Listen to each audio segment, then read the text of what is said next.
Daros la bienvenida a todas y a todos nuevamente esta tarde. Gracias por acompañarnos ahí en el tercer día de las jornadas, que la verdad es que están siendo súper interesantes y no dudamos que la de hoy va a dar mucho que hablar también y va a generar mucho debate. Así que agradeceros porque también la hora que hemos puesto es compleja. Entonces, muchas gracias. Y bueno, la ponencia de hoy, el título es Ética y transparencia en las métricas alternativas de evaluación científica. Y tenemos la suerte de contar con Enrique Orduña de la Universidad Politécnica de Valencia, que actualmente es profesor titular de la universidad. Y su área de investigación gira fundamentalmente en torno al estudio métrico de la información, infometría e Internet, diseñando y aplicando modelos de análisis y evaluación de la ciencia y de la comunicación científica. No voy a entrar ahí, me perdonarás, Enrique, en hacer Te ahí perdono. un listado de todas las publicaciones, etcétera, porque estaríamos un rato, pero os aseguro que son muchas y muy interesantes. Os recuerdo también que podéis hacer cualquier pregunta por el chat de preguntas y respuestas, ¿vale? Y que al finalizar las iremos comunicando. Así que, sin más ya, Enrique, cuando tú quieras. Estupendo. Pues si me escucha bien, está todo Perfecto. perfecto. Bueno, pues lo primero, agradecer a los organizadores que me hayan invitado. Estoy súper feliz de poder colaborar en estas jornadas de ética de la investigación. Y bueno, es toda una responsabilidad finalizar después de estos 3 días la jornada con la charla. Si les parece, voy a compartir, así ven mi presentación y podemos comenzar. Ahí me avisan si pueden ver mi presentación. Vale, ahí perfecto. Ahí estamos. Bien, bueno, pues elegí un tema que puede ser, bueno, más o menos controvertido según se mire, según la perspectiva y, bueno, la escuela un poco de pensamiento de cada persona. Eh, Traté de llevar un poco las cosas en las que estoy trabajando estos últimos tiempos relacionado con las métricas aplicadas a evaluación, especialmente aquellas que proceden de la web, para lo bueno y para lo malo, y pues eso siempre conlleva una serie de consideraciones y de discusión, porque son métricas distintas a aquellas métricas que estamos acostumbrados, que provienen de trabajos científicos revisados por pares, que además han sido indexadas en ciertas bases de datos, y cómo esas métricas, esos números, esos indicadores que podemos construir con todo ello pueden o no ser incluidos en procesos evaluativos. Y ahí ya cambia un poco la cosa, porque obviamente una cosa es estudiar y conceptualizar la ciencia en la web y otra cosa es utilizar esas métricas para evaluar y especialmente para evaluar a personas. Entonces, bueno, decidí centrarlo especialmente en las métricas alternativas y más concretamente en el marco evaluativo español. Entonces ahí me atreví además incluso a hacer una presentación con ChatGPT para ser incluso pues más polémico, pues la duda de utilizar o no utilizar estas herramientas en la ciencia pues es un debate que tenemos ahora bastante importante. Bien, y mis objetivos, aquí voy a esconder un poquito esto, obviamente es discutir sobre el uso de las métricas alternativas o de las altmetrics. No me gusta mucho el nombre altmetrics, pero bueno, lo utilizaré seguramente durante mi charla para referirme a todas aquellas métricas que no son las tradicionales basadas en citas. Cómo deben o no deben ser introducidas en modelos evaluativos y, por supuesto, el trasfondo de cómo aplicarlas correctamente, la posibilidad de que puedan ser malinterpretadas, de que puedan ser manipuladas y algunas cuestiones éticas que provienen de la buena o mala utilización de esas métricas en toda la etapa del proceso evaluativo y ver si realmente es posible o no es posible mantener ese compromiso de transparencia que desde ANECA además pues, se ha incidido mucho en el proceso evaluativo el último año de incorporar a todo el proceso y que de alguna forma abraza los conceptos de ciencia abierta, principios que vienen de Coara, que vienen mucho más lejos de Dora, y ver en qué punto podemos encuadrar el uso de las métricas alternativas junto con otras muchas métricas en procesos evaluativos. Y por eso, de alguna forma sintética, los objetivos que pretendo con la charla, aunque para mí realmente creo que lo más enriquecedor va a ser ese debate que podamos tener al final, en el que podamos discutir y plantear puntos de vista distintos y creo que puede ser muy enriquecedor. Con todo, los objetivos que pretendo es que entendamos primero el marco general de la evaluación, porque sin comprender ese marco no podemos entender bien por qué introducimos o no introducimos las métricas alternativas.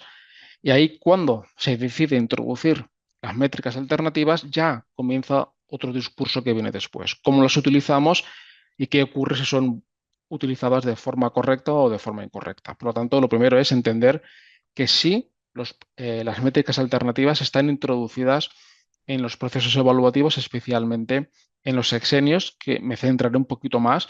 Además, ya casi estamos entrando en la recta final de este nuevo año. Seguramente en breve ya ANECA comenzará a sonar la sirena para la convocatoria de sexenios de 2024 y por lo tanto este debate comenzará de nuevo.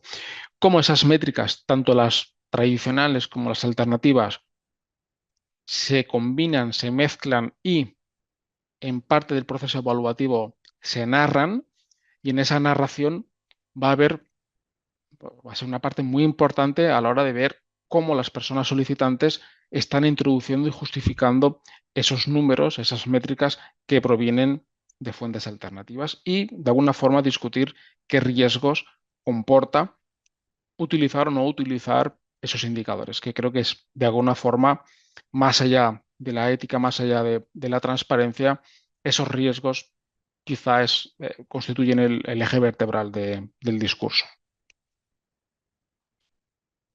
Bien, por lo tanto, como si fuese una obra de teatro, trataré de centrarme en estos tres actos. Un primer acto más introductorio, aunque después de las charlas que han tenido y obviamente de la experiencia que la audiencia que podéis tener, creo que es importante, aunque sea de forma breve, repasar algunas cuestiones de evaluación y las corrientes de reforma que nos llevan a introducir las altmetrics en el proceso de evaluación científica. ¿De acuerdo?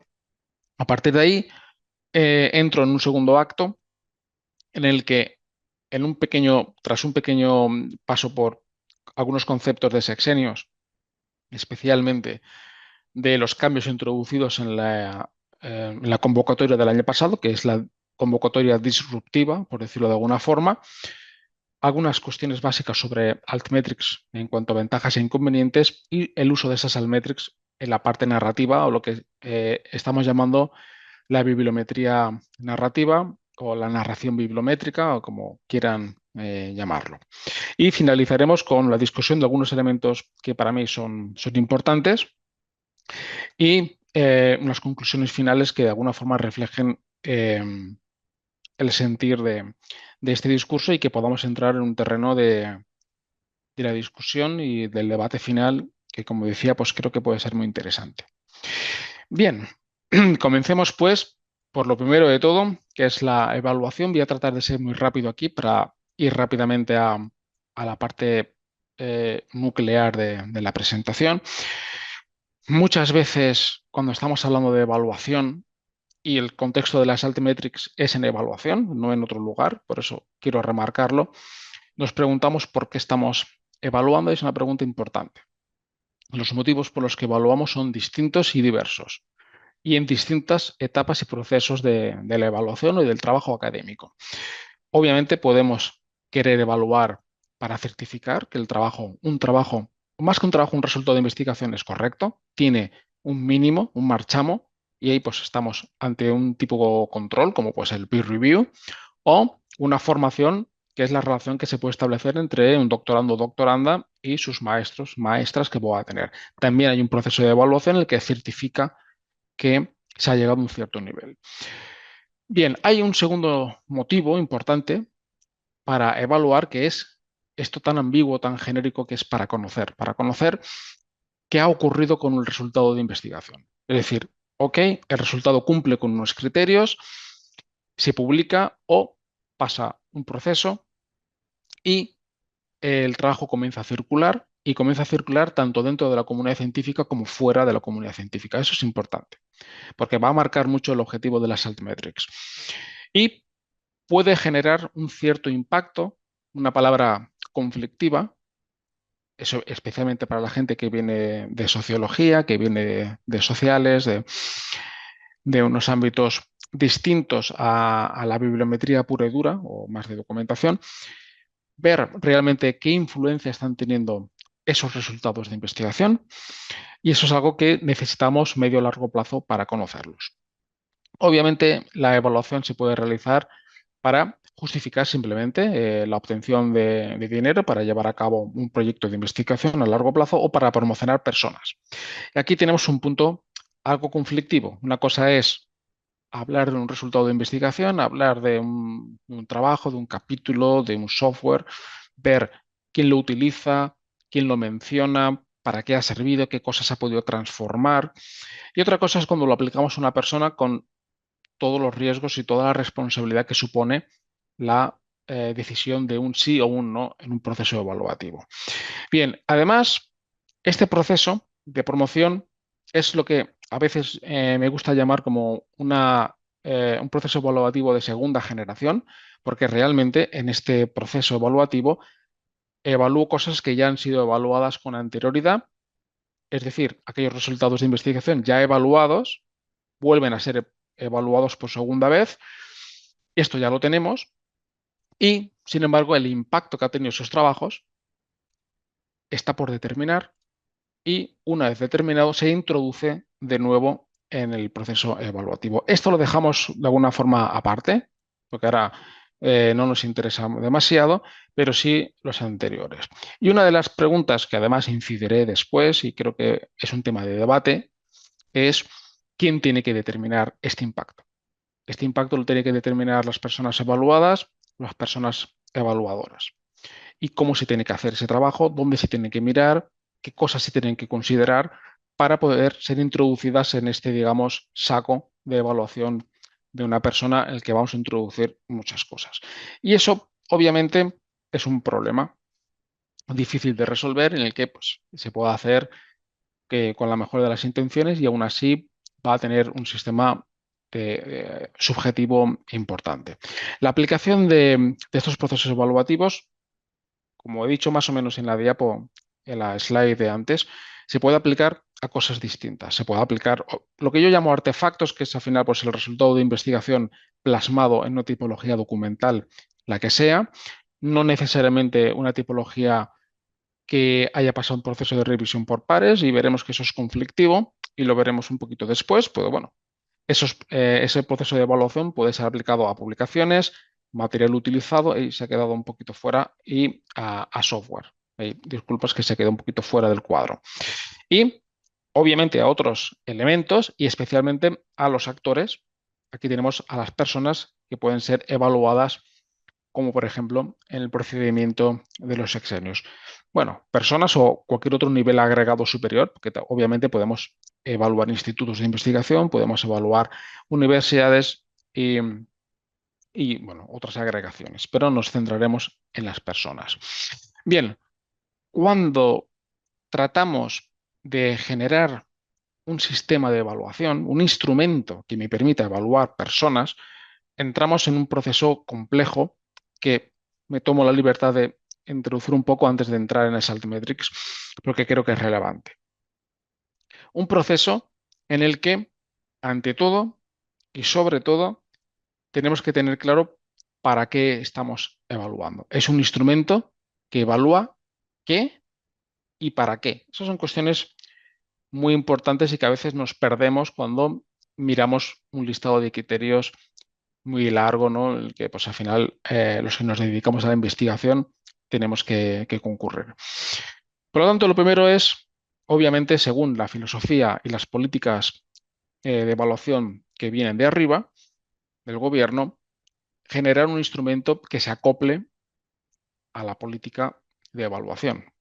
Nunca va a ser objetivo, sino dependiente de esas políticas que se generen. Y aquí entra una serie de etapas y de procesos que son críticos y que explican de alguna forma por qué finalmente las altmetrics han sido incluidas en procesos evaluativos con muchísima crítica, por un lado, y por otro lado, eh, una recepción más positiva según personas, áreas, estatus, etcétera.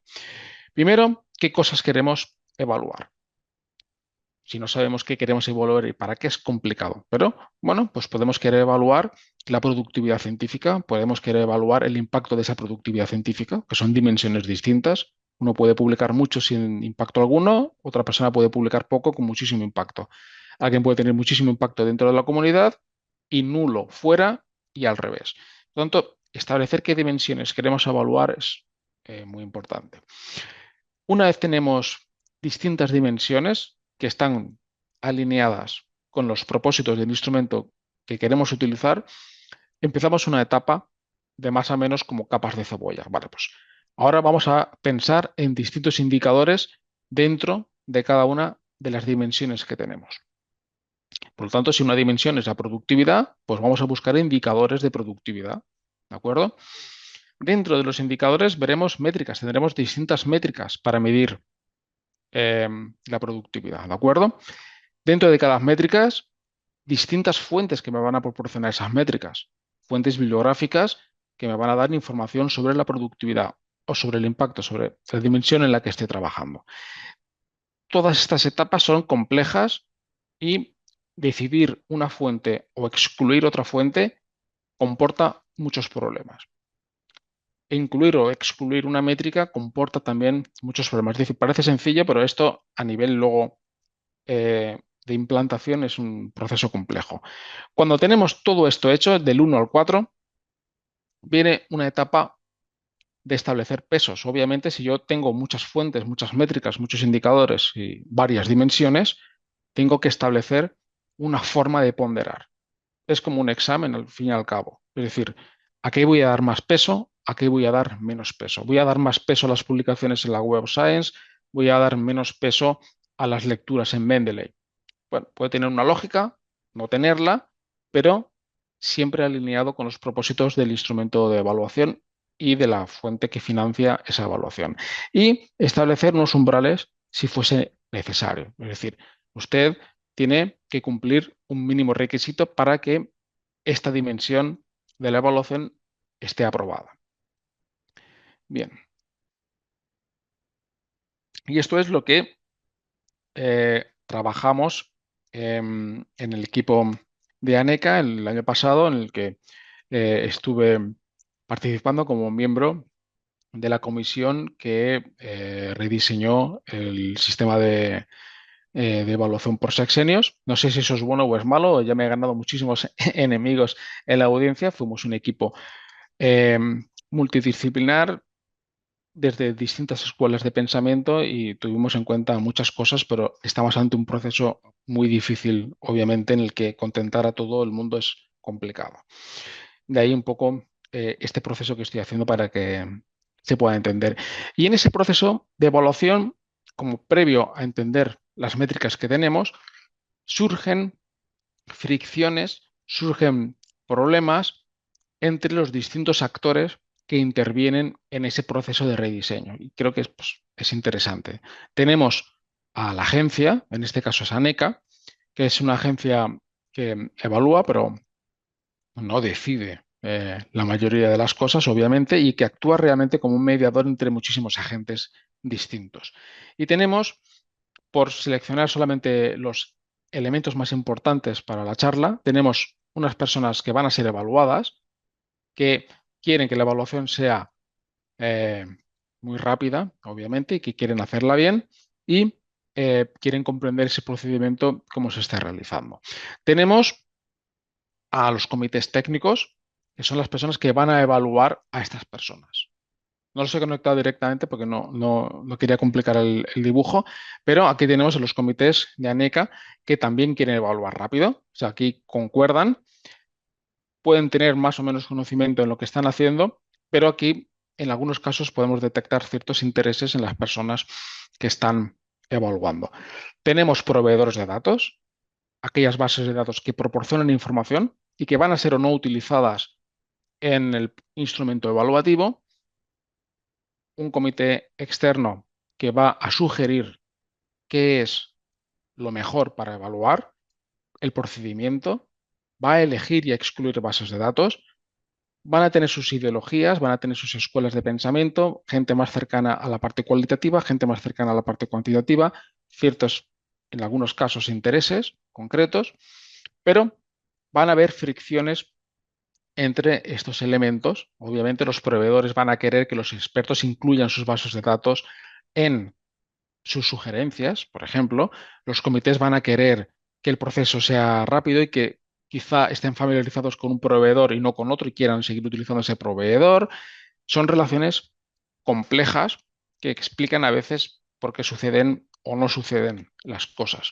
Y aquí hay un punto conflictivo en cuanto a unir escuelas de pensamiento, que no quiero incidir mucho en eso, porque no tenemos mucho tiempo, pero que viene a ser como os presento esta diapositiva. Dos mundos distintos en los que yo, a nivel personal, estoy aquí y eso a veces no es bueno porque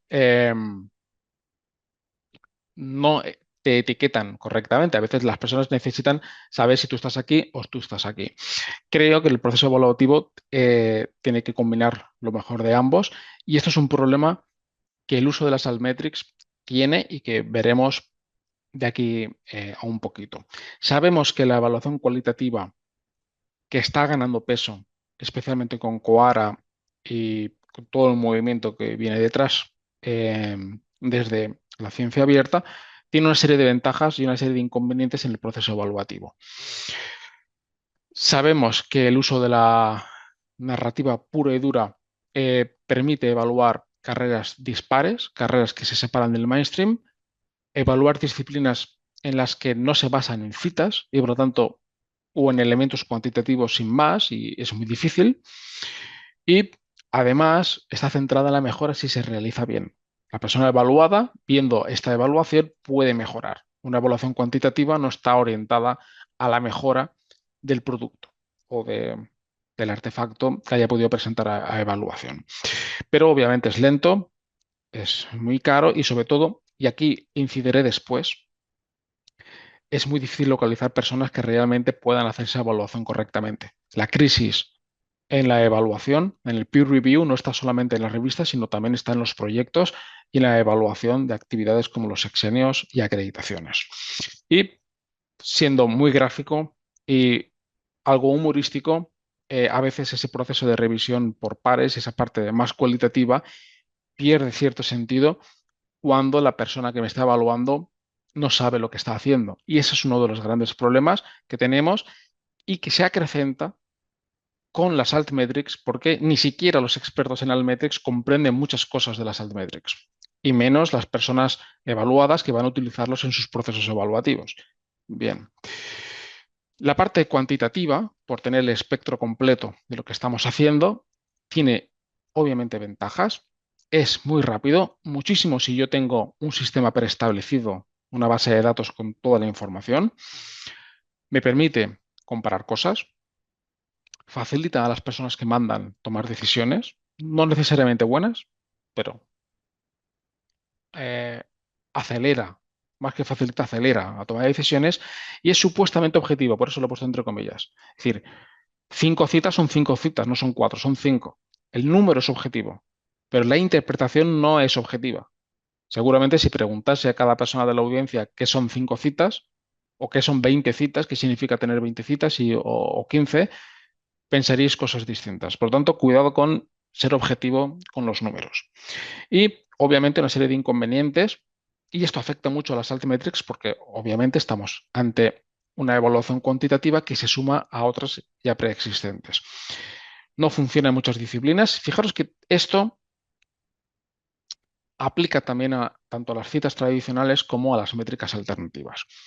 no tenemos fuentes abiertas, empieza a haber alguna como OpenAlex, pero todavía no puede ser utilizada alegremente porque tiene muchas limitaciones a nivel de calidad de los datos. También es caro porque muchas de esas fuentes, no OpenAlex, pero muchas otras, hay que contratarlas, fuentes bibliográficas. No aplica a muchísimas disciplinas en las que no se basa en contar menciones o en contar citas y sobre todo, y esta es una parte que obviamente es conflictiva, asumimos que desde un punto de vista positivista que obtener citas y contar citas es positivo y cuantas más tenga, pues mejor. No necesariamente es así, porque las citas pueden provenir por muchos motivos y también las menciones en redes sociales o menciones en espacios alternativos también pueden provenir por circunstancias y motivos muy distintos, no necesariamente ligados al impacto de los trabajos, que necesitan ser contextualizadas para poder comprenderlas y evaluar correctamente. Y eso creo que es uno de los elementos de discusión más importantes. Y lo podemos ver ahora mismo, especialmente con el subidón que han experimentado las revisiones sistemáticas en la literatura científica, en la que en la mayoría se generan citas simplemente porque se hace de forma automática. Es decir, la gente entra en Google Scholar, hace una búsqueda ambigua, genérica, y el resultado que aparece entre las 20 primeras posiciones o 10 que tenga muchas citas es copiado y pegado directamente y citado. Por lo tanto, ni siquiera hablando de citas podemos estar hablando de que la cita realmente sea un indicador completo hoy día de impacto científico per se. Y obviamente, pues aquí tenemos otra demostración gráfica humorística de la parte cuantitativa en el que las citas tradicionales también se pueden producir por muchos motivos, algunos más nobles y otros más innobles. Y por lo tanto, tener en cuenta la cantidad de citas sin más, pues es conflictivo. Y esto nos lleva a corrientes de reforma que pasaré rápido, que han cambiado radicalmente el espectro de evaluación. Son cosas que la literatura científica en bibliometría ha dicho desde siempre, pero el gran problema de la comunidad científica en bibliometría es que ha sido ignorada absolutamente por los gobiernos que dictaminan y desarrollan políticas de evaluación científica. Entonces, cuando un gobierno, quien sea, no quiero señalar, cuando cualquier gobierno desea un informe para elaborar una política pública en salud, va a los médicos. Cuando necesita una reforma en economía, va a los economistas. Y cuando necesita una reforma en la evaluación científica, ¿a quién va? Generalmente a la primera persona que pasa por el pasillo. Y eso es un problema. Por lo tanto, todas estas cosas, la literatura en bibliometría las ha comentado, muchísimas declaraciones, en mi bueno, humilde opinión, quizá demasiadas. Ya no me caben en la slide, así que espero que no haya muchas más, es broma. Pero quizá las acciones específicas son más importantes muchas veces que las declaraciones. Y ese cambio es el que hemos tenido en España el último año, cuando la agencia que evalúa considera a personas expertas en evaluación para modificar el sistema, el instrumento de evaluación, y eso afecta a la ley. Y esto es lo que cambia con respecto a estas declaraciones. Cuando el cambio está en la ley y, por lo tanto, modifico las convocatorias de verdad. Bien, voy a ir un poquito más deprisa para llegar a la parte importante. Esta corriente de reforma pasa porque entendamos algunos conceptos de evaluación más bibliométrica, incomprendidos por gran parte de los comités que evalúan, eh, y obviamente por las personas que están siendo evaluadas que no necesariamente tienen que conocer estos aspectos. ¿Qué es lo que realmente estamos midiendo? Estamos midiendo cantidad de artículos, productividad, estamos midiendo impacto, estamos midiendo engagement de las redes, es otra cosa distinta. ¿A qué estamos midiendo? Es decir, ¿cuál es la unidad de análisis a la que aplicamos nuestras métricas? ¿Es a una persona? ¿Es a un grupo? ¿Es a una revista? Son cosas, o es un perfil social en Twitter, ahora X.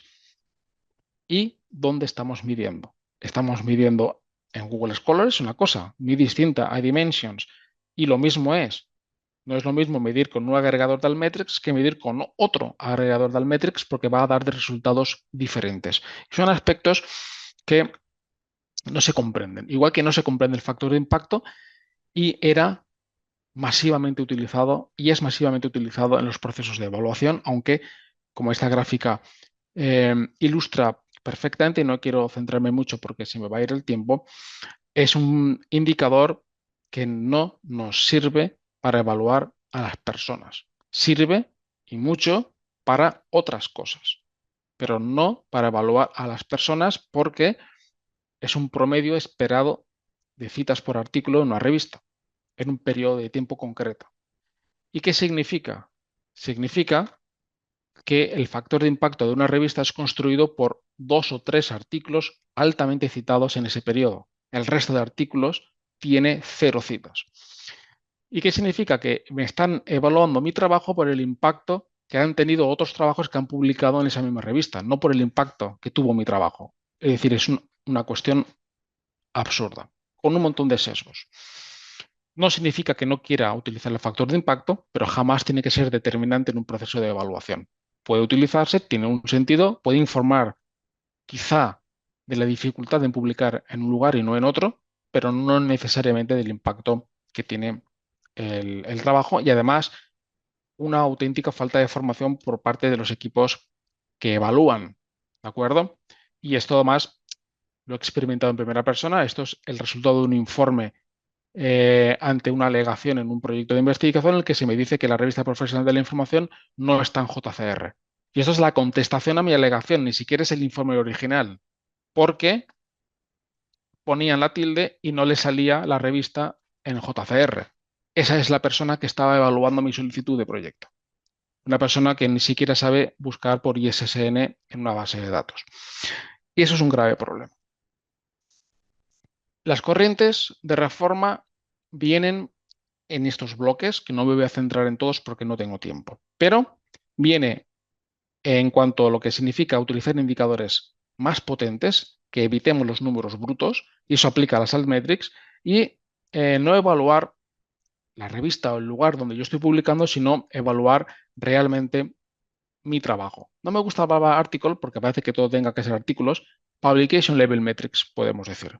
Y una serie de elementos que no voy a entrar porque no voy a llegar a tiempo, pero que de alguna forma reflejan las corrientes de reforma. Y aquí, entre esas corrientes de reforma, ¿de acuerdo? Y precisamente en el proceso de evaluar otras cosas, vienen las altmetrics.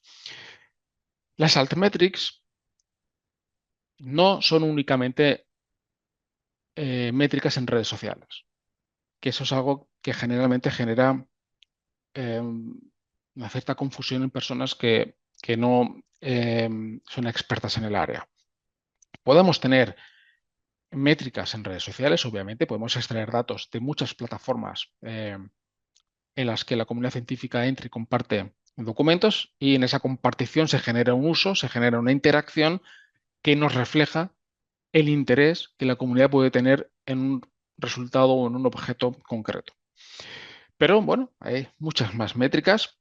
Tenemos métricas de uso, número de visualizaciones y de descargas, que no necesariamente vienen de las redes sociales, sino que pueden venir de repositorios o pueden venir de las páginas de las revistas, de las editoriales de las revistas y que pueden ser indicativas con cierta cautela porque pueden ser manipuladas, obviamente. Y muy probablemente las altmetrics más potentes, que son las que están aquí, que también son altmetrics, pero que normalmente suelen estar catalogadas o etiquetadas en, en otras categorías, valga la redundancia. Menciones desde documentos que no necesariamente han pasado a un peer review y que están mencionando o citando mi trabajo o alguno de mis trabajos. Y aquí tenemos citas que vienen de patentes, de informes, de políticas públicas, clinical guidelines en ciertas disciplinas, menciones que vienen de noticias, que pueden ser tanto especializadas como más generales, es decir, pues una noticia que sale en el mundo o en el país o una noticia que sale en un medio especializado de mi disciplina. Y también las notas de prensa científicas que van por un camino distinto, ¿de acuerdo? Como por ejemplo Jurek Alert o otros servicios de agregación de notas de prensa a nivel internacional.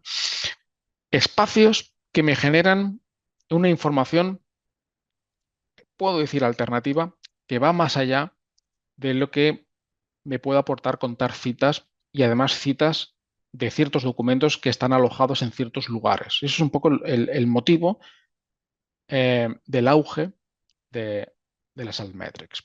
Y esto queda encuadrado, englobado en mi rueda, de alguna forma, de la ciencia abierta, en la que es la que se está trabajando, en la que todo el proceso, desde la llamada, las open policies hasta la evaluación, todo tiene que ser un proceso abierto, replicable y transparente para asegurarnos de que puede ser evaluado, de que va a ser útil a otras comunidades y para reportar a la sociedad realmente lo que se está haciendo, especialmente con fondos públicos. Y aquí, tanto las infraestructuras, porque el Open Access está aquí, que está estupendo, con el Open Citations y otros elementos, los resultados en abierto, pero la clave es abrir las infraestructuras donde guardamos las cosas y abrir el proceso evaluativo, ¿de acuerdo? Y aquí tenemos plataformas, fuentes y métricas en las que tienen que ser igualmente abiertas e igualmente transparentes y bueno, hay una serie de cuestiones importantes a destacar ahí. Y todo esto considerando ciertas limitaciones en los procesos evaluativos que generalmente se nos escapan o no atendemos a ellos. Queremos que la evaluación se haga en un tiempo prudencial, no queremos estar 9 meses esperando un proceso de evaluación. Pero obviamente todos los cambios en la evaluación van a costar una inversión de dinero. Sin esa inversión, pues no vamos a poder llegar. Y una serie de infraestructuras que nos permitan evaluar correctamente. Esta es la parte en la que entraremos ahora, en la segunda parte de mi charla, con las métricas y los indicadores, de dónde los obtenemos, cómo los entendemos y cómo los contextualizamos en una narración, que es lo que me va a pedir la agencia evaluadora. Son elementos que condicionan el proceso evaluativo y abogamos además por la necesidad de formación, tanto de las personas evaluadas como evaluadoras. Y en la parte final de mi charla volveré aquí porque quizás seré algo duro en alguna cuestión. Y no es que quiera fomentar la comida rápida en el fast food, pero necesitamos generar un sistema evaluativo que haga un mix, un combo de todo. Es decir, lo que decía al principio, todas esas dimensiones, métricas, fuentes, etcétera, todo encuadrarlo en un sistema que me permita a la salida tener un sí o un no para el proceso evaluativo que lamentablemente se reduce a, a esas dos cuestiones y un proceso de evaluación que está además limitado hoy día por una serie de circunstancias externas muy importantes. Obviamente, el, el acceso masivo a datos ha cambiado las cosas y las altmetrics están aquí. Estamos ante órdenes de magnitud brutales que nunca las citas van a llegar en cuanto a links, en cuanto a interacciones en redes sociales, en cuanto a menciones en toda la web. Debemos manejar ingentes cantidades de información y el uso de ChatGPT y otras herramientas similares que se están utilizando y que van a cambiar el panorama absolutamente. Por supuesto, cambios legales y sociales y algo muy necesario para comprender que es cómo el comportamiento de las personas cambia y se modela con las herramientas que existen. Y el efecto más claro de aquí es el efecto Google Scholar. El efecto de ranking en el algoritmo de Google Scholar está modificando los patrones de citación de las personas. Se cita más aquello que aparece mejor posicionado en Google Scholar y menos lo que no se ve. Por lo tanto, simplemente una puerta de entrada a la búsqueda bibliográfica como es Google Scholar está, no voy a decir manipulando, pero sí está modificando los patrones de citación y por lo tanto la forma en la que tenemos que entender el número de citas recibidas por un trabajo si elegimos mirar Scholar para ello.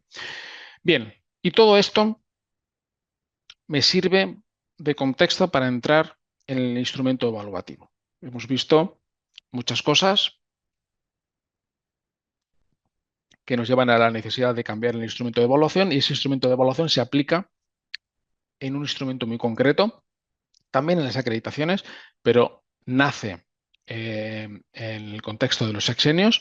Saben, ese complemento retributivo que se ha convertido con el paso de los años en un símbolo de prestigio y que cubre todo el espectro de conocimiento a través de sus comités. Por lo tanto, ANECA tiene, digamos, unos criterios genéricos para todas las áreas y luego cada área, cada comité, a partir de esos criterios genéricos, elabora un esquema de evaluación propio y específico del área, con sus aspectos positivos y sus aspectos negativos. Y aquí es donde marca ese por qué quiero el instrumento de evaluación que decía unas diapositivas anteriores. Y el objetivo del sexenio no es medir la excelencia, esto es algo que hace la universidad y algunas agencias, pero el objetivo del sexenio es medir la existencia de actividad investigadora, no excelencia investigadora. Y eso determina mucho por qué el proceso se modificó en la forma en la que se modificó, con muchas críticas que muchas de ellas las comprendo. Pero bueno, viene marcado por ello, por una legislación reciente que ha modificado todo el proceso y por unos compromisos que la agencia evaluadora ha adquirido, que especialmente es DORA y Escoara. Esto es crítico. Todos los días veo mensajes en Twitter de universidades que dicen que se han adherido a Coara o a Dora y son fantásticos y son muy modernos, y cuando luego miro los concursos de plazas que al día siguiente están convocando, el criterio de puntaje es número de JCRs. Pero está genial en Twitter decir que se han adherido a Coara o a donde sea. Ahí es donde el proceso tiene que modificarse. Estos criterios generales que supongo que ya conocen, y voy a entrar en la parte más específica, una combinación de lo cuantitativo y de lo cualitativo, esos dos mares que veíamos al principio, esa parte salada y esa parte dulce, unido y abrazando de alguna forma el mundo y los postulados de la ciencia en abierto que condicionan las métricas que podemos utilizar en el instrumento, entre las que se encuentran las altmetrics, que ya voy a entrar en ellas. Bien, obviamente eh, un depósito obligatorio que ha cambiado y ha modificado el comportamiento de las personas. Nunca jamás en la historia se habían depositado más artículos en los repositorios que el año pasado. El acceso abierto no consiguió tanto como simplemente una modificación en el BOE. Y comenzamos con la parte que va a aplicar al uso de las altmetrics. Se va a evaluar un avance en el conocimiento y ese impacto se va a medir tanto dentro de la comunidad como fuera. Y si yo quiero medir el impacto fuera, necesito instrumentos de evaluación que vayan más allá de las citas. Y eso implica una cierta necesidad de introducir Altmetrics en el proceso evaluativo, con ciertos riesgos que veremos ahora. Pero ya me marca el hecho de querer medir impacto, influencia, como lo queramos llamar, social, que es una palabra compleja, marca mucho luego los instrumentos que vamos a tener. Y todo esto con una narrativa aportada por la persona para justificar esos elementos. En la parte de métricas y fuentes se incide en el que se requiere de una narración y se diluye de alguna forma el rol que tienen las bases de datos bibliográficas, especialmente a la hora de dar datos de impacto de los lugares donde yo publico. Y por lo tanto, la necesidad de métricas a nivel del artículo y no de la revista, y de nuevo ese elemento hace que deba al menos aceptar la inclusión de unas métricas que no son las que generalmente hemos utilizado en la evaluación. Y finalmente, que cada una de las aportaciones que se presente en su evaluación, uno podrá decir que esa publicación está en una determinada base de datos, pero aquí esto es un poco clave, y esto divide al mundo, hay gente que está a favor y gente que está en contra. Nunca de forma determinante ni automática decide si la evaluación es positiva o es negativa. Y por tanto necesito otros indicadores.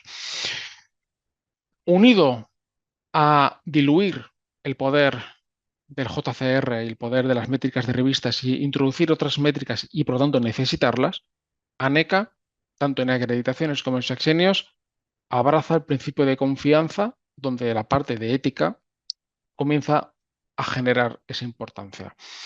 Es decir, ANECA se reserva el derecho de actuar legalmente ante quienes modifiquen o alteren los documentos, es decir, aquellas personas que mientan en sus informes de evaluación. Pero es todavía muchísimo más claro en las acreditaciones, donde esa presunción de inocencia se indica aquí en el punto 4, ¿de acuerdo? En el que, en principio, ANECA confía en el ciudadano en la veracidad de los méritos que se van a introducir y que, de forma eh, aleatoria, va a poder comprobar eh, la veracidad de los datos en las personas solicitantes y cuando los comités detecten irregularidades, siempre entonces pedirán esa información a las personas solicitantes.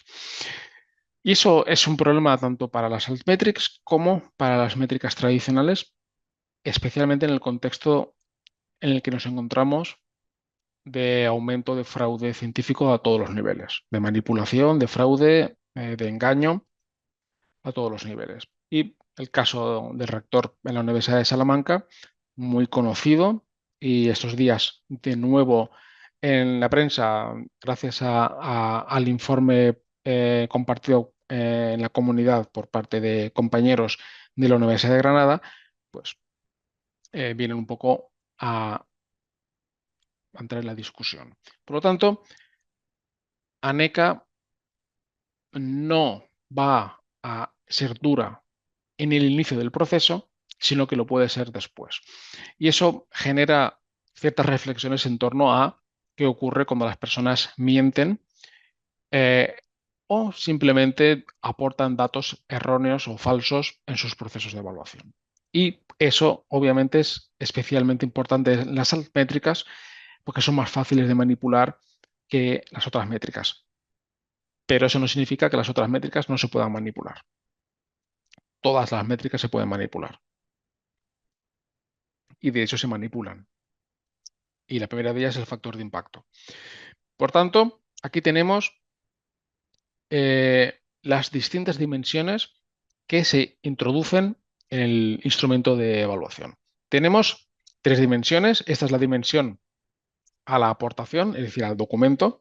Tenemos o vamos a tener métricas relacionadas con la citación, ¿de acuerdo?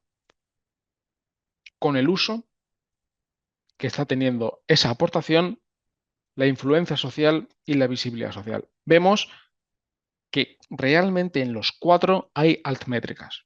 No solamente en uso, influencia y visibilidad. Aquí también podemos introducir altmétricas cuando consideramos citas que no provienen de trabajos científicos, sino de otros documentos. También son métricas alternativas. Bien, y esto genera un espectro, un panorama de evaluación completamente distinto con gente a favor y con gente absolutamente y radicalmente en contra. Y esto es un poco para ilustrar que las citas, que las altimétricas no solamente son eh, el número de likes en Facebook y ese tipo de cosas, sino que hay en el mundo de las citas, eh, el- de contar citas, ciertos niveles de pureza, de alguna forma. Entonces, podemos tener ese trabajo citante y ese trabajo citado y empezar a generar combinaciones con si ese documento ha pasado o no ha pasado un peer review, si está indexado o no en una base de datos exclusiva como Scopus o Web of Science o una base de datos inclusiva sin ningún filtro intelectual o de calidad como puede ser Google Scholar o cualquier otro. Y por lo tanto, este es un escenario en el que estamos acostumbrados en la parte más purista ortodoxa, en el que todo es un sí, pero podemos estar ahora mismo en un proceso en el que todo es un no. ¿De acuerdo? Esto genera problemas importantes, porque mi trabajo citado puede ser un software o puede ser un fichero con datos brutos, que pueden ser aportaciones. O las citas pueden provenirme de elementos que no han pasado procesos de revisión por pares, como por ejemplo un informe que haya hecho el Banco Mundial. puede tener toda la calidad, pero desde el punto de vista científico no ha pasado un proceso de revisión por pares como estamos acostumbrados en el mundo científico. O si lo ha pasado, pero ese trabajo científico indexado en la Web of Science, en el percentil X, está citando en sus referencias bibliográficas a trabajos, bueno, ni siquiera que hayan sido revisados por pares, porque ahora ya se puede estar citando cualquier cosa. Por lo tanto, estos trabajos reciben citas, procedencias muy diversas, y eso genera una modificación del panorama. Segunda dimensión. Teníamos la primera, la aportación del medio, la segunda es la dimensiones de la aportación y aquí las dimensiones del lugar donde publico, las tradicionales, factor de impacto, agent factor, etcétera, etcétera. Y aspectos de calidad editorial, es decir, no necesariamente relacionados con el impacto de la revista, pero sí aspectos de calidad como pues es el comité editorial, el proceso de revisión que se lleva, bueno, la calidad simplemente más profesional de las revistas. Y aquí un una tercera dimensión donde volvemos a introducir elementos que pueden ser medidos con las métricas, especialmente la compartición de los documentos en lugares de confianza y todo lo que tiene que ver con la participación ciudadana que si se tiene, se puede aportar extrayendo datos de distintas bases de datos como SciStarter y algunas otras.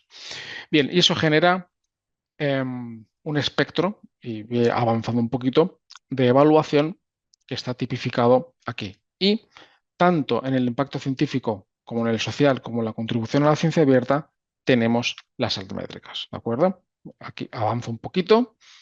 Y aquí, pues, para cada uno de los elementos, las métricas e indicadores que podemos introducir en ese proceso evaluativo. Por ejemplo, la cantidad de interacciones o engagement que pueda tener.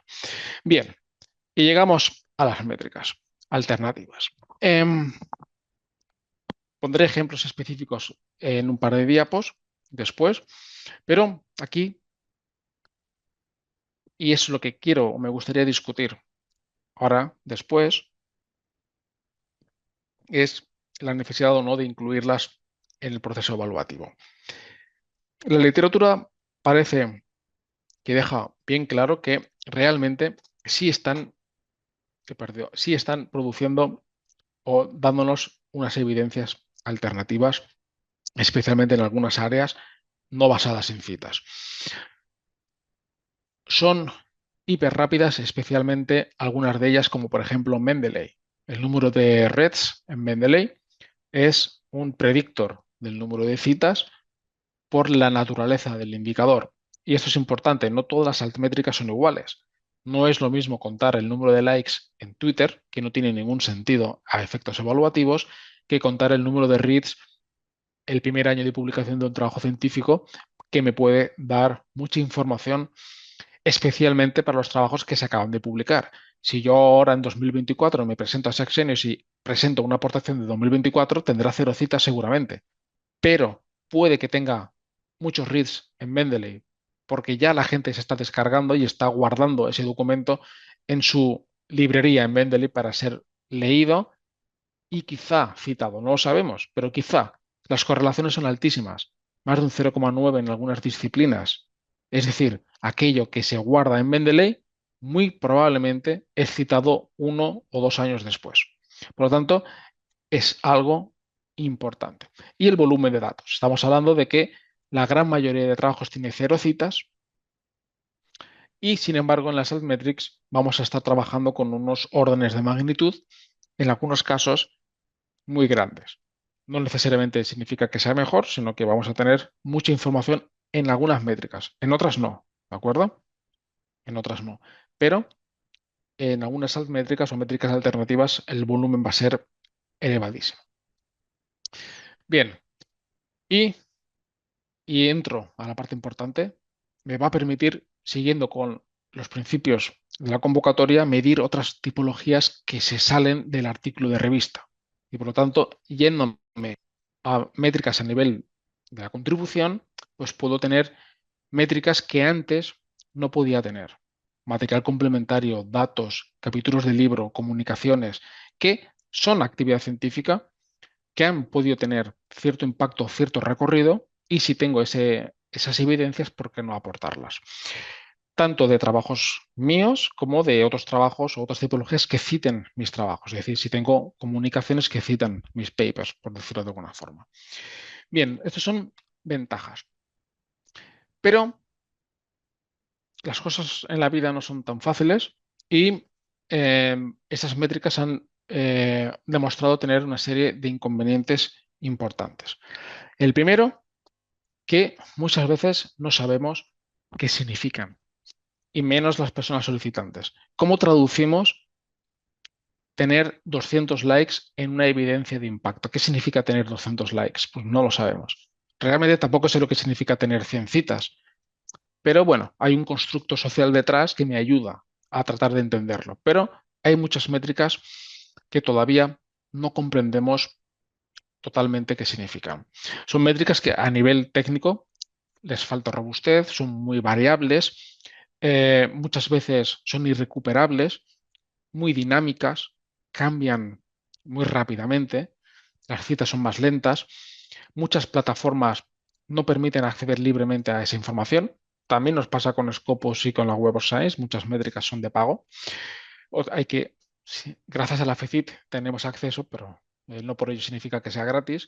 Y cambian, obviamente, por disciplinas. Hay disciplinas en las que las altmetrics son más grandes, más numerosas o tienen mayor prevalencia que en otros sitios. También nos pasa con las citas. Y por lo tanto, pues todo esto nos hace un panorama complicado. Eh, Sabemos que las altmétricas funcionan las primeras semanas posteriores a la publicación o compartición de un documento y que van desapareciendo conforme pasa el tiempo, generalmente, porque son barridas por otras noticias. Tienen un efecto diferente al estar en un contexto de comunicación fuera del espectro académico, y comprenderlas a veces es difícil. Tener 27 retweets puede ser completamente negativo, porque puede ser por un efecto negativo. Y entro en la parte técnica, una gran dependencia de los proveedores, que tampoco es diferente del mundo de las citas. También tengo citas distintas si mido en Web of Science o si mido en Scopus, pues no es lo mismo medir en PlamX que medir en Altmetric.com. En algunos casos la cobertura de Wikipedia es mayor, en otros casos la cobertura de Mendeley es mayor, porque utilizan técnicas de recolección de datos distintas por debajo. ¿De acuerdo? Y eso es algo que obviamente no tiene por qué saber la persona que presenta la solicitud. Son métricas que necesitan una limpieza de datos, y aquí viene una parte clave, ¿no? Son métricas altamente manipulables. Las citas también, el factor de impacto también, pero aquí es sencilla la manipulación y un efecto mucho más grande, ¿no? Se magnifica el efecto. Y aquí tenemos ejemplos de altmetrics que podemos introducir en un sexenio o un proceso de acreditación para aportar información complementaria a mi proceso evaluativo. Vemos que fundamentalmente estamos en dos fuentes: altmetric.com asociado a Dimensions y Plumix asociado a Scopus. Y estas ya son métricas que desde nuestro expertise entendemos que dan un valor especial. Pues métricas desde lugares concretos, desde lugares de noticias, de informes técnicos, desde ciertas páginas de la Wikipedia, de Mendeley, que es uno de los altmetrics más importantes, enlaces desde sitios web académicos de calidad, descargas especialmente de la editorial, que son menos manipulables, etcétera. Ahora, esto es una explicación de cada métrica, pero esto no significa que esta sea la métrica que hay que incorporar o que es la importante. Y ahí es donde está la clave.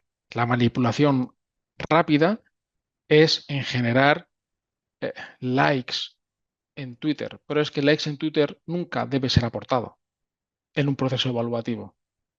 Y ahí está un poco la clave que al menos nosotros tenemos en ese punto.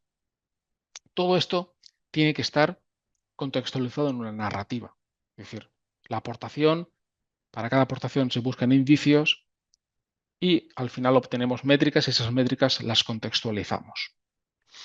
Eso es un proceso que tenemos y en ese contexto tendremos las métricas tradicionales y las eh, alternativas. Todas ellas, dentro de esa narración, todas esas métricas tienen que estar sujetas a verificación objetiva. Dijimos que hay una presunción de inocencia, solamente ante casos extraños o de forma aleatoria se verificará que los datos efectivamente son correctos y se tomará una decisión con respecto a ello.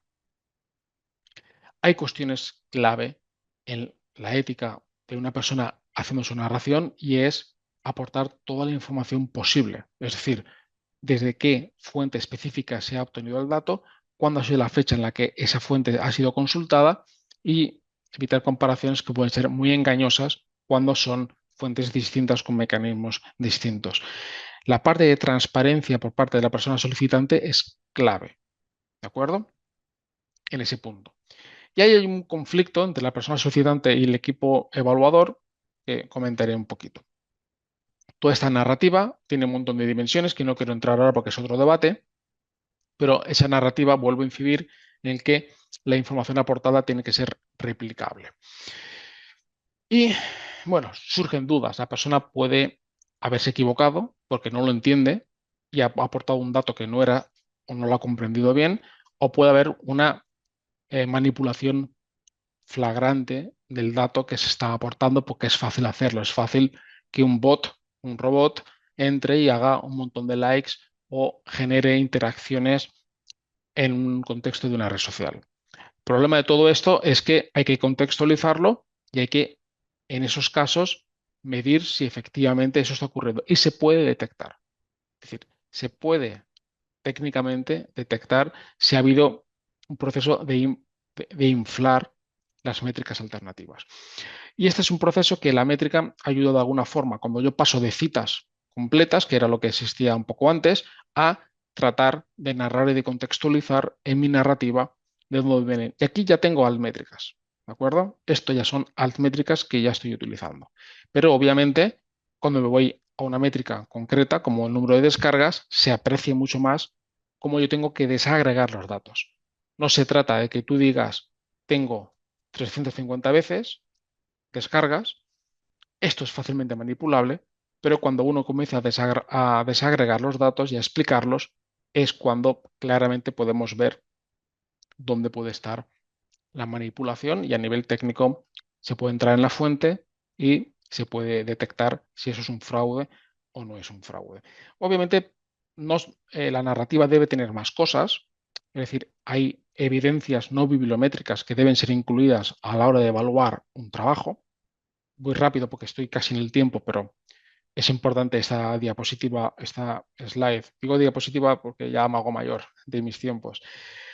Em, por tanto, no estamos hablando solamente de elementos bibliométricos o altmétricos, sino hay otra serie de evidencias de impacto y todas tienen que estar combinadas. Y aquí es un ejemplo de narrativa en la que podemos ir identificando distintos agentes que me ayudan a comprender y a contextualizar el impacto y entre ellos puedo tener altmétricas como por ejemplo en este párrafo de aquí en el que estoy introduciendo y contextualizando ciertas métricas que he recopilado de una fuente concreta, pues en este caso es Altmetric.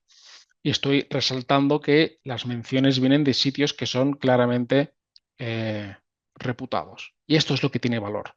No decir que tengo 400 likes, que es absurdo, y nadie va a ser evaluado por un número así nunca en el proceso evaluativo. Ejemplos de narrativas con altmétricas, por ejemplo, para un número de descargas, como la presentación la tendrán disponible, no entro ahora aquí, pero que vean cómo puede narrarse un proceso en el que solamente para un indicador puedo desarrollar mi explicación, digamos, la atención, por ejemplo, que puede tener en redes sociales, des- de- des- bueno, desarrollando de alguna forma de dónde proviene mi audiencia y clasificando y etiquetando mi audiencia y resaltando qué características tiene y por qué son relevantes en cuanto a la difusión de mi trabajo. Es más trabajo hacerlo, pero obviamente es más rica la evaluación. o el número de menciones que pueden venir, en este caso, de policy reports extraídos de Planmix, por ejemplo.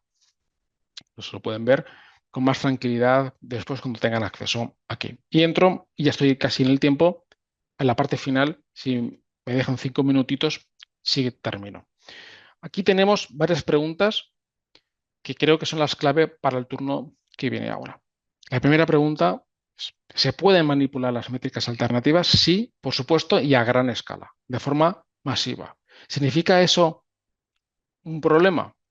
Bueno, también se pueden manipular las métricas tradicionales y están incorporadas. ¿Es más difícil? Sí, pero no es imposible y se está haciendo. El problema no está en las métricas tradicionales, el problema no está en las métricas alternativas, sino en los sistemas de evaluación. Esto es lo que tenemos que ir cambiando.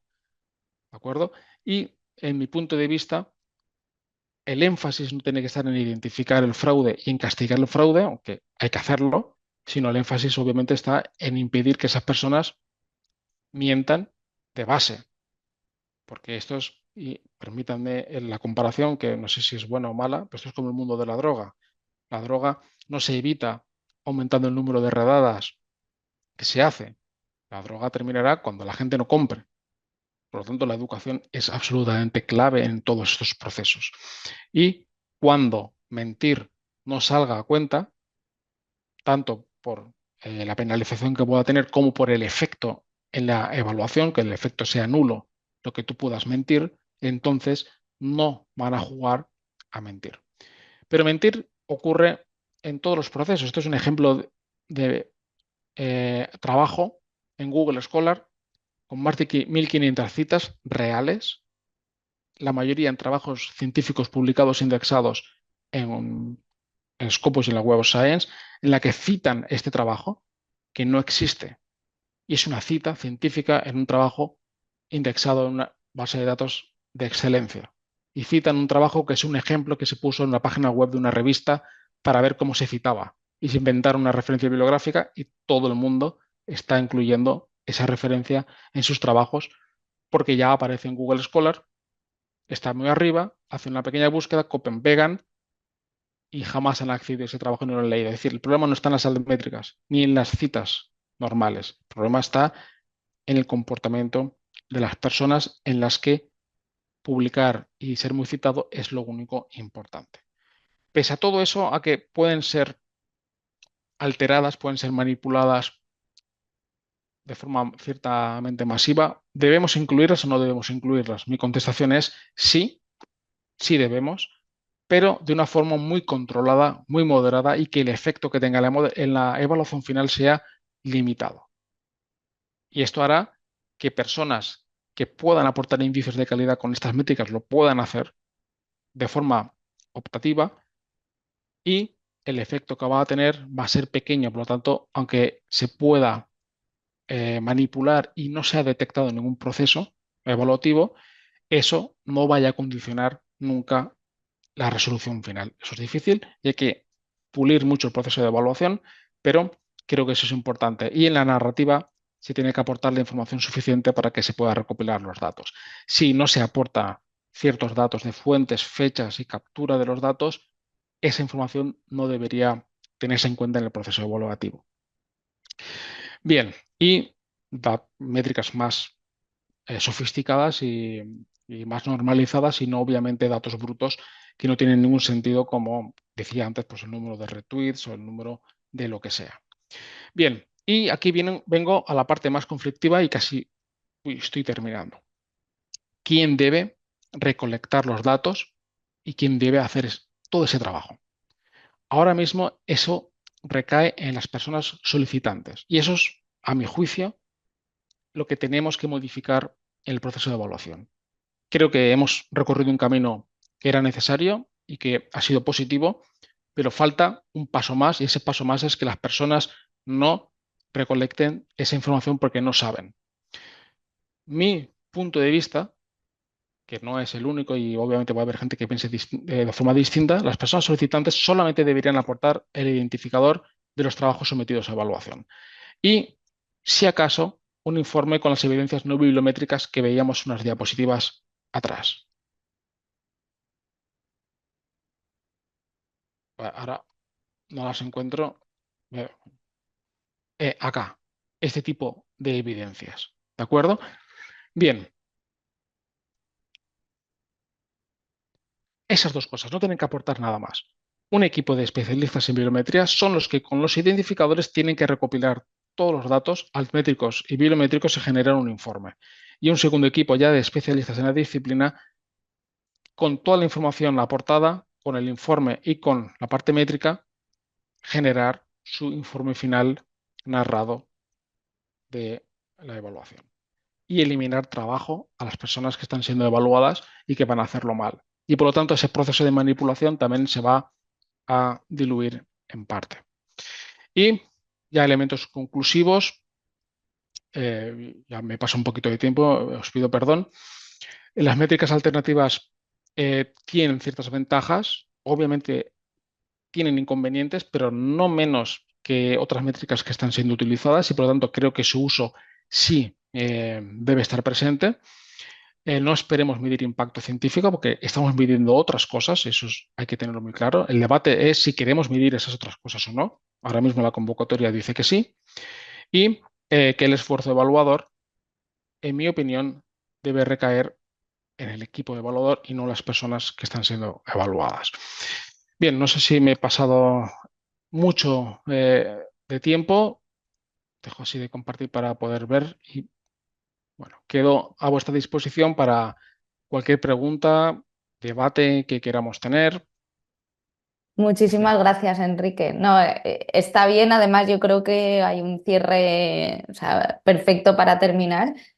Gracias de verdad porque creo que es muy interesante. Siempre vemos a trozos un poco las partes positivas, negativas, etcétera. O sea que muy de agradecer porque verlo todo en su conjunto y unificado los diferentes tipos de métricas Mm, y comparado creo que es también porque estamos en este proceso un poco de transición, ¿no? Que tiene una parte positiva de opciones de cambio y también una parte más de incertidumbre, que a veces no sabemos muy bien lo que estamos haciendo también, ¿no?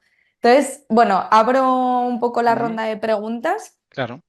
Tenía un montón, pero Bien, bien, eso me está voy a bien. centrar en algunas y un poco tirando de este último trozo. Hay una parte que de hecho has comentado y creo que nos ha pasado perfectamente, ¿no? Este momento en el que todas las universidades nos empezamos a adherir a Dora, Coara, a todo lo que surge, ¿no? Digamos que es positivo, pero que luego a la hora de aplicarlo, pues claro, conlleva toda una serie de dificultades a todos los niveles, desde el punto de vista técnico, de recursos humanos, Mm, materiales, etcétera, ¿no? Entonces, uno de los elementos que también has comentado y que nosotros yo creo que nos estamos encontrando un poco es la dificultad en cuanto a la formación que deberían de tener las personas que están evaluando, ¿no? O sea, mm, porque además cuando hablamos de una institución un poco más pequeña, ¿no?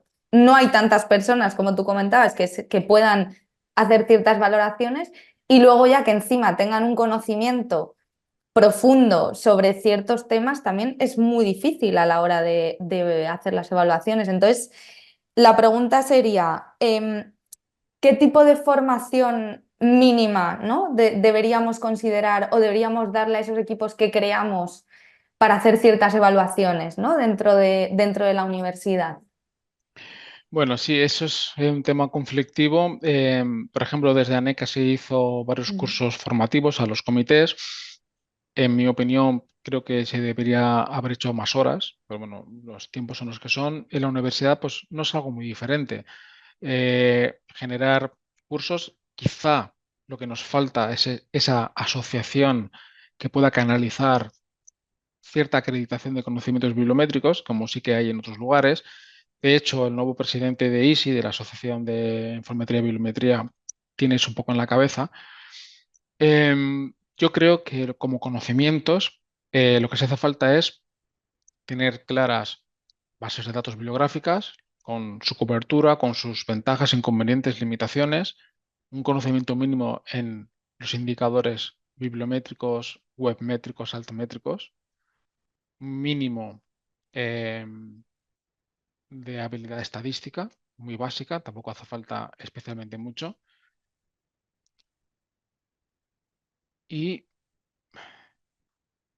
es que creo que básicamente eso es lo importante desde el punto de vista métrico, porque la evaluación sí Ujú, tiene muchas más cosas, pero al menos conocer las bases de datos y conocer los indicadores y las fortalezas y debilidades de cada uno, eso es esencial. Si no, es imposible comprender un informe bibliométrico y tomar una decisión, ujú. por no extenderme más. No, muy bien, muchísimas gracias. Te voy a hacer, mira que ya tenemos varias preguntas de Elsa. Bueno, te agradece la conferencia que ha sido muy clara, con la información muy estructurada y un mensaje muy claro. Te lo leo para que no se me pase nada. Coincido y comparto plenamente su propuesta sobre qué debe aportar el evaluado y qué debe de estructurar y controlar el sistema de evaluación para que sea más homogéneo y pertinente, así como quitar carga a las personas investigadoras. Mi Ujú. pregunta es muy puntual. No he entendido qué significa que en la narrativa no se debe realizar comparaciones a nivel individual. ¿Puede Eh, ponerme algún ejemplo? sí, eso es que está copiado del BOE tal como quedó y es cierto que quedó un poco confuso. Lo que queríamos decir es que en las narrativas las personas tratarán de evitar comparar, hacerse listados ad hoc de las cosas. Porque al final esos listados ad hoc en las que se comparan, pues yo tengo esto y fulanito tiene el otro y menganito tiene no sé quién y fulanito tiene no sé cuánto y haces un pequeño listado para tú mostrarte que estás arriba. Eso no es verificable, no se sabe de dónde van a salir los datos y que la gente no tiene que compararse con el resto de esa forma. Puedes utilizar indicadores de posición, puedes utilizar percentiles y otros elementos estadísticos para indicar la posición en la que tu trabajo está respecto a tu comunidad, pero evitar hacer ese tipo de comparaciones individuales, especialmente con datos ad hoc que la persona haya podido sacar de un sitio no verificable. Va por ahí. Ujú. Vale, muchas gracias. Ramón, bueno, primero gracias por la charla. Dice, y dado que hoy tenemos entre el público un número importante de investigadores y investigadoras, ¿no? que están iniciando la carrera en las fases iniciales, te pregunta, ¿qué consejos les darías a la hora de introducirse en este complejo mundo de métricas tradicionales y alternativas? ¿Por dónde se debería empezar? Bueno, es una pregunta difícil, conflictiva además. Mm, y mi contestación pues va a ser conflictiva. Pero bien, bien. Mi opinión es que las personas que no tienen conocimientos en bibliometría, en evaluación de la ciencia, en actividad científica, confíen en expertos, no que aprendan. Si alguien quiere aprender porque quiere aprender, eso siempre es fantástico. Pero si solamente va a ser para hacer su proceso de convocatoria, mi consejo es que se deje recomendar por las personas que son expertas, que vaya a biblioteca, a los servicios de apoyo a la investigación, que hay gente que sabe, que le puede dar información.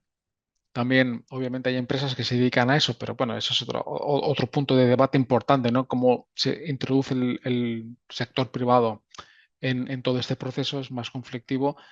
Creo que desde servicios de información y documentación de bibliotecas sería el primer lugar al que yo acudiría para, para informarme. Es decir, la solución no es que la persona solicitante aprenda, sino que la persona solicitante sepa encontrar una persona que le va a prestar apoyo profesional.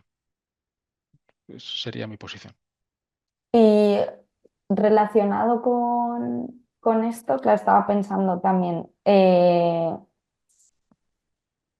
por ejemplo, ahora que es, claro, que se está iniciando un poco la idea de esta parte más narrativa, ¿no?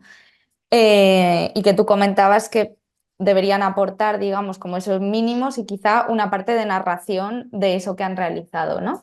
Ujú. Sería bueno, sería interesante también para gente que está iniciando en la carrera investigadora hacer algún tipo de formación sobre esto, porque hemos visto en la universidad también que eso, por ejemplo, ha sido un hándicap, ¿no? A la hora de tratar de hacer propuestas.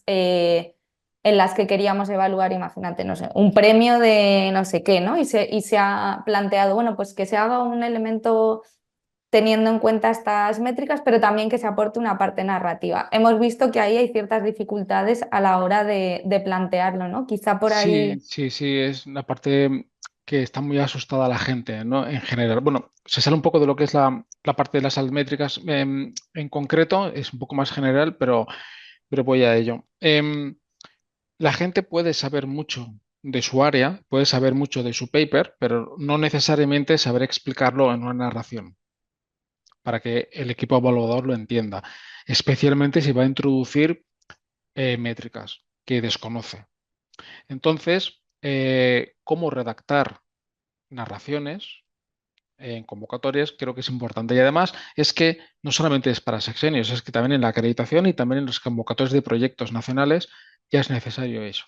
Entonces, igual que decía antes de conocer para las personas que quieren evaluar, para las personas que van a ser evaluadas, redactar. El riesgo que tenemos ahora es que muchas personas ya están haciendo sus narrativas con ChatGPT, por ejemplo. Entonces, entran en dos bases de datos, recopilan cuatro datos, ponen otra información aquí y con eso lo meten en el ChatGPT y les hacen una evaluación, copian y pegan. Y eso es muy peligroso.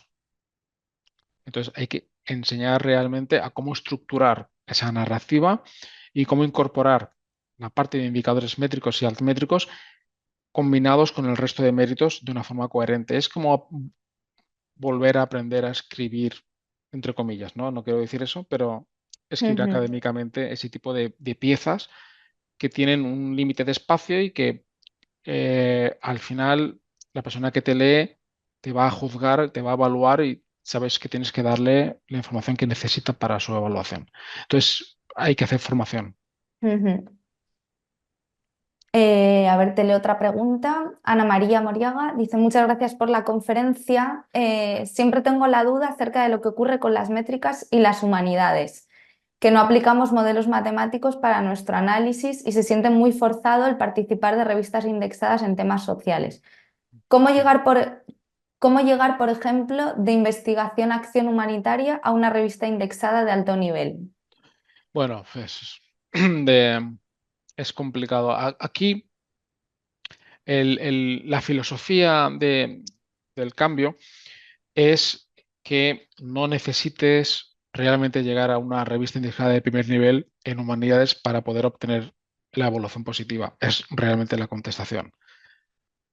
Puede haber revistas de alto nivel entiendo que se refiere a un primer cuartil o incluso a un primer decil de una revista, pero es que el factor de impacto en revistas de humanidades es un número que no tiene mucho sentido. Hay revistas de un prestigio enorme que no necesariamente ni siquiera tienen factor de impacto. Entonces, el proceso evaluativo va más a que el factor de impacto no importe tanto y que con otros méritos puedas llegar a tener la evaluación. Yo creo que esa sería la contestación. No tanto llegar a la revista, sino tener evidencias de la actividad científica y del impacto en otras fuentes, en otros indicadores, no necesariamente en la revista. Y se puede hacer ahora.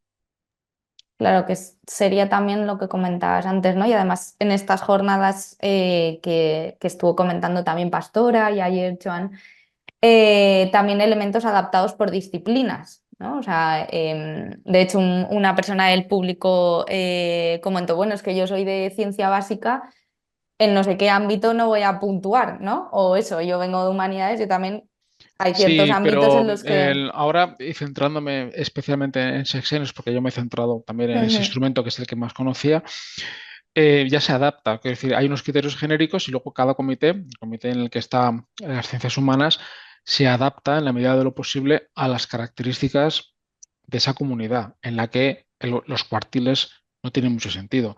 Ese proceso todavía tiene que pulirse más, tiene ujú, que mejorar, pero la idea es precisamente que no tenga que llegar a una revista indexada de primer nivel, sino que tenga que ir al lugar al que tiene que ir de forma natural y que ujú, eso, con otras evidencias, sea suficiente, o más que suficiente, para tener una evaluación positiva, porque de lo otro es modificar el patrón de comportamiento lógico de una disciplina que es lo que queremos evitar.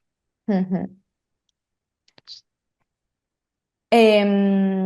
Te hago otra de las preguntas. Dice, uno de los grandes problemas es que los propios evaluadores de los comités que evalúan, incluso en las comisiones de acreditación de la ANECA, desconocen muchas de estas herramientas, ¿no? Yo creo que es algo que se ha sido comentando también en algunos aspectos. es algo que el propio ponente ha mencionado, pero ¿qué perspectivas de futuro percibe sobre ello? Si los evaluadores no mejoran su formación, el problema seguirá existiendo, incluso aumentando, dice, ¿no? Al existir cada vez más herramientas. Sí, eso fue uno de los aspectos que yo mencioné desde el principio de mi colaboración, porque había tenido experiencias muy negativas en el pasado. Una de ellas la he mostrado precisamente en una de las diapositivas y se generaron cursos de formación para los evaluadores que creo que fueron positivos, pero que hacen falta más. Entonces, hay un compromiso para que eso se siga cumpliendo y que los evaluadores cada vez tengan más formación. Y me consta que desde ANECA eso es algo que preocupa y que van a tratar de resolverlo. Entonces, se está caminando, por todo mis perspectivas son positivas. Ahora, más allá de que el comité evaluador pueda comprender mejor ciertas métricas, porque ahora es necesario. Antes no lo era. Antes simplemente con contar 3 JCRs ya estaba la evaluación y no necesitabas saber de nada más. Y aún así se equivocaban. Em, Mi posición no es, como he dicho antes, que el equipo, el comité, me lo estoy inventando, el comité que trabaja en biología molecular aprenda las bases de datos, sino que en esos Ujú. comités haya expertos de bibliometría dando esa información y que se la aporte al resto del comité para que prosigan. Eso es mi futuro ideal, que no sea ese equipo el que aprende bibliometría, sino los que ya saben bibliometría que estén introducidos en esos equipos. Y de hecho, esto podríamos, ¿no? Esa idea, me imagino. Lo que pasa es que, claro, ahí entiendo que una de las dificultades es eso, la falta de recursos, ¿no? Pero que lo ideal sería trasladar ese modelo que tú hablabas, ¿no? Como un primer equipo que hace ese análisis como mucho más técnico, que elabora un informe, que entiendo que recaería un poco en la parte de biblioteca, ¿no? Que hayan expertos en ese tema. Ujú. Y luego otro que haga esa segunda evaluación. Pero claro, eso en universidades más pequeñas, ¿cómo podríamos trasladar eso que está más limitado, ¿no? A la hora de hacer ese tipo de Bueno, movimientos? ahí he estado participando en un proyecto nacional con otros colegas estos últimos años, pensando y trabajando sobre ese punto de vista, y nuestra posición es que muy probablemente lo que necesitemos sea una gran infraestructura de información científica en el Ujú. que simplemente con el identificador del trabajo, como decía en una de mis diapositivas, se introduzca y automáticamente el sistema sea capaz de ir a donde tiene que ir, recopilar los datos, fabricarlos, crearlos de una forma más amigable y que ya automáticamente se pueda tener incluso en un informe básico que dar al equipo experto en el área. Entonces, realmente puede ser tener agente de bibliometría o puede ser invertir en tecnología y tener esa infraestructura. Ujú. Es una posición en la que estamos también trabajando. Entonces, eso también reduciría de alguna forma la manipulación de muchas métricas, que al final es uno de los problemas, ¿no? Y era un poco el tema en el contexto de las jornadas de ética, ¿no? Cómo el sistema de evaluación actual de alguna forma te lleva en una desesperación a mentir para poder pasar, ¿no? Y eso se acrecienta con las altmetrics porque son más fáciles de manipular. Pero en el momento en el que tu sistema de evaluación es más diverso, nada es determinante y además ni siquiera tú aportas los datos porque los va a generar el equipo, todo eso se diluye. Es un poco el escenario que creo que es posible y me gustaría que se llegara. Ujú. Y justo también has mencionado, y también como comentaba Ramón, que mucho de nuestro público son personas que se están iniciando, ¿no? En la carrera investigadora. Ujú, Y con este tema de la parte de manipulación, ¿no? Y las malas prácticas. Habías hablado antes del uso en Google Scholar, ¿no? Y cómo se ajá. estaba citando, por ejemplo, ese artículo que no existía, ¿no? Millones y millones de veces. Entonces, Em, ¿qué consejo, qué tip podríamos tener, ¿no? Para personas que se están iniciando y que Google Scholar se utiliza porque es una fuente también de información, ¿no? Y funciona para intentar evitar, ¿no? Tener algún elemento que me permita decir, uy, esto. tiene mala pinta o debería utilizar otro elemento más? Es, bueno, también es una pregunta difícil. Sí, aquí solo te Sí, hacemos sí, preguntas difíciles. sí, sí. No, pero bueno, contento. Voy a llegar al fin de semana exhausto. No, está bien. El, ok, ahí el problema no, en mi posición no es estrictamente de las personas que hacen los trabajos y mucho menos de las personas jóvenes. No, no, la culpa no está ahí, si un sistema es algo mucho más global. Muchas veces se está buscando esas citas porque son los revisores, revisoras quienes les están exigiendo que cada párrafo tenga una cita por otros motivos, ¿no? Y eso fuerza a que la persona que todavía está comenzando, que no conoce la literatura, que se siente con más necesidad de demostrar que sabe y de demostrar a los revisores que sabe para que le aprueben el artículo, se vea movido a ese tipo de cosas. Por tanto, todo el sistema, también los revisores y revisoras tienen que modificar su comportamiento respecto a los trabajos que están evaluando y donde también hace falta muchísima profesionalización porque hay personas haciendo revisiones científicas que no deberían estar haciendo revisiones científicas. Entonces, evitar en la medida de lo posible las citas automáticas. Es que eso es un problema enorme. Tenemos que leer mucho en el trabajo científico y especialmente en los primeros años. Y sé que eso a veces es engorroso, es lento, lo perciben como una pérdida de tiempo en ocasiones, pero es que si nos gusta la actividad científica, leer es fantástico, es que es lo mejor del universo. Entonces, no podemos ir a ser una máquina que hace un artículo cada 4 días con un procedimiento automático, clic, clic, clic, clic, clic. Tenemos que destilar mucho las cosas que leemos, podemos disfrutarlas más o disfrutarlas menos, pero al final tiene que ser un trabajo un poco más artesanal, volver a esa forma de trabajar un poco distinta en el que nos evitemos automatismos. Hay ciertas señales que me pueden decir si un artículo pienso que puede ser más dudoso o menos dudoso, pero no lo voy a acabar nunca de resolverlo si no lo leo. Lo que tenemos que tratar de evitar es hacer una búsqueda genérica en Google Scholar y copiar, pegar la referencia bibliográfica que aparece arriba porque el título parezca que habla de lo que yo necesito citar en ese párrafo. Eso, obviamente, la única fórmula es tardar más en redactar esa sección y volver a... Es como el slow food, pues algo parecido. Slow research. Slow Scholar. Slow escolar. Pues bueno, yo creo que no te vamos a explotar más, ya que encima las preguntas que te hemos ido lanzando han sido No, yo estoy súper de, contento. de sudar tinta. Y nuevamente agradecerte tu exposición. Yo creo que hemos aprendido mucho y como hemos visto a lo largo de estas jornadas, empezamos a tener respuestas, pero también empezamos a tener muchas, muchas preguntas, ¿no? Continuamente. Eso Yo creo es que es bueno. sano. Significa que estamos ahí en ese camino.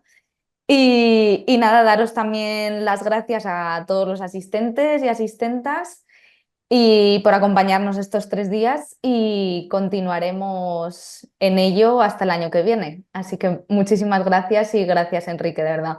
Muchísimas gracias a ti y a todo el mundo. Un saludo. Un saludo.